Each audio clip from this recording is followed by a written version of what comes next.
جالي كومنت كده بيقول ان في قنوات شنت الحرب عليا، وكل مقصدهم ان انا قناتي ما تتشافش وتقع مشاهدات، او قناة تقع يعني.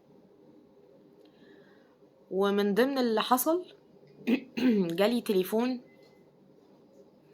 على الرقم اللي انا حطاه في فودافون.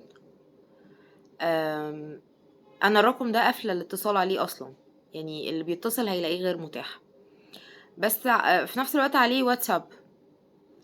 ف انا نسيت ان انا اقفل مكالمات واتساب، فلقيت رن رن رن رن رن كتير كتير قوي.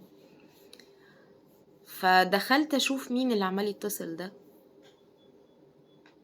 من القنوات شن الحرب. بصوا، هو انا يعني مبدئيا كده، انا لما بدات اطلع واحكي انا ما كنتش متوقعه كل ده، يعني ما كنتش متوقعه لا المشاهدات ولا الدعم ولا حتى الهجوم يعني.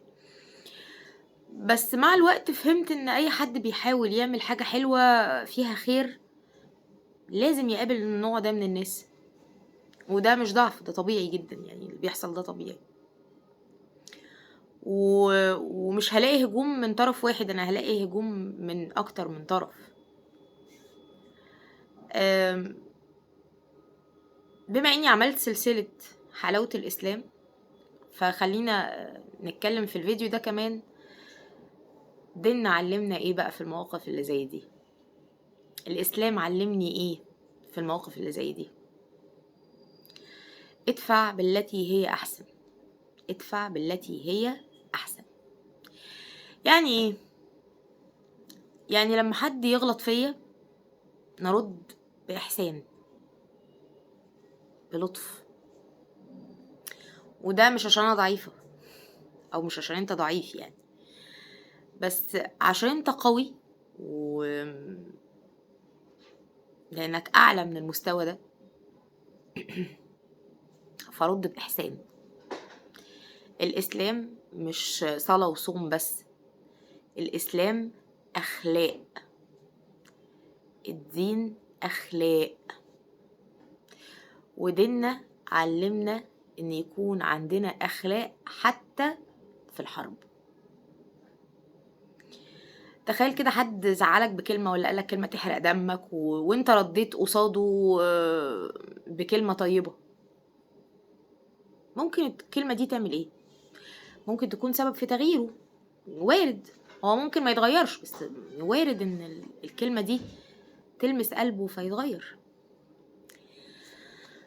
آه. وممكن تكون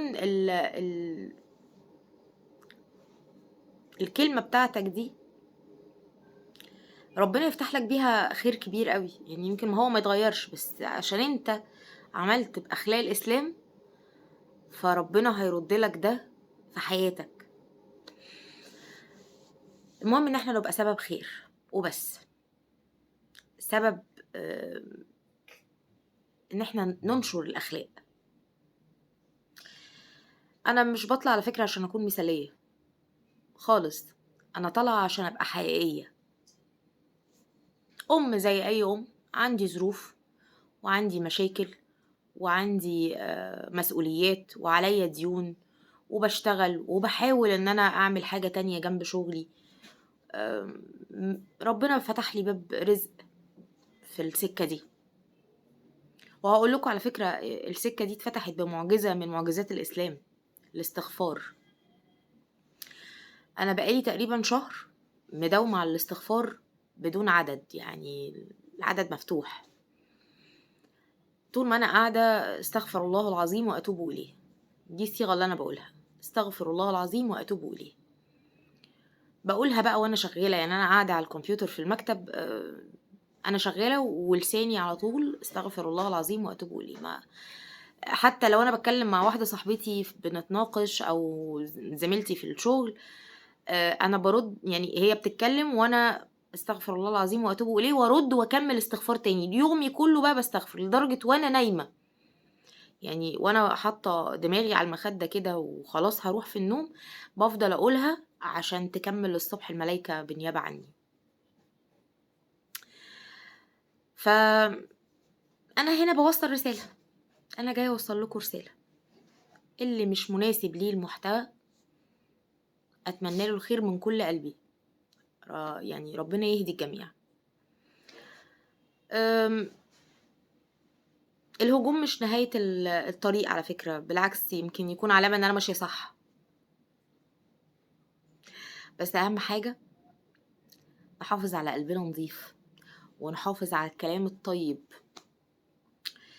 لان في النهاية اللي بيبقى هو الاثر، سيرتك هي اللي هتبقى. كلنا رايحين، بس اللي هيبقى لي هما الكلمتين اللي انا هقولهم في الفيديوهات، يمكن يلمسوا قلب حد. ربنا يهدينا جميعا ويجعلنا سبب في الخير لبعض. ولو الفيديو لمس قلوبكم ادعولي دعوة حلوة كده في الكومنتات. اما بقى اللي ابتدوا يشنوا هجوم عليا، ربنا يهديكم. والاتصال اللي جالي وبيقول لي اصل انا معجب بفيديوهاتك ومتصل عشان خاطر عايزة ادعمك ماديا، الدعم موجود في القناة، وفلوس الدنيا يعني ما تعمليش حاجة في مقابل ان انا مرتاحة. انا مرتاحة ورزقي ربنا كاتبهولي وجاي جاي. فضل ونعمة من عند ربنا سبحانه وتعالى. القناة كملت كل الشروط واشتغلت ربح في أقل من 10 أيام أو 10 أيام تقريبا. ده فتح من عند ربنا سبحانه وتعالى. فلو على الرزق والفلوس فهو جاي جاي، مش محتاجة فلوس من حد. ريحوا دماغكم. القنوات اللي بتشن عليا الهجوم، ميرسي قوي ليكو.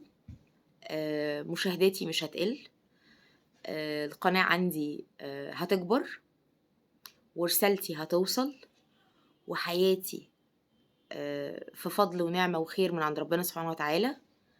بتمنى لكم كل خير من قلبي، وبتمنى لكم ان انتوا ربنا يهديكم وينور قلوبكم وبصيرتكم، ويشيل الغشاوة اللي انتوا مش شايفين بيها حاجات حلوة كتير قوي انا شايفاها.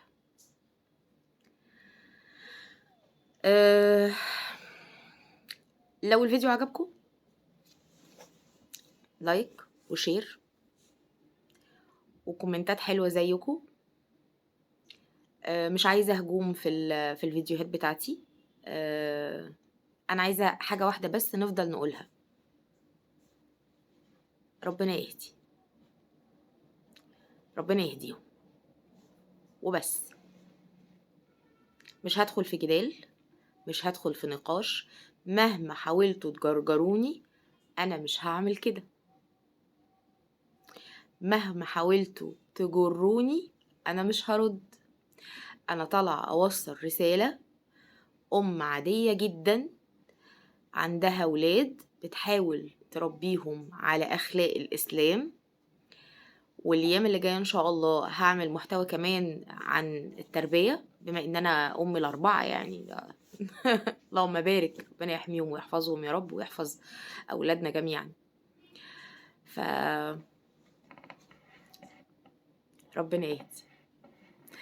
وشكرا على تفاعلكم، وشكرا على دعمكم، ومستنياكم بقى ايه في الفيديو توريني كده التفاعل الحلو، الكومنتات الحلوه. واستنوني بكره في فيديو جديد، كل يوم ان شاء الله فيديو جديد. اشوفكم على خير. اللهم اهدنا فيمن هديت،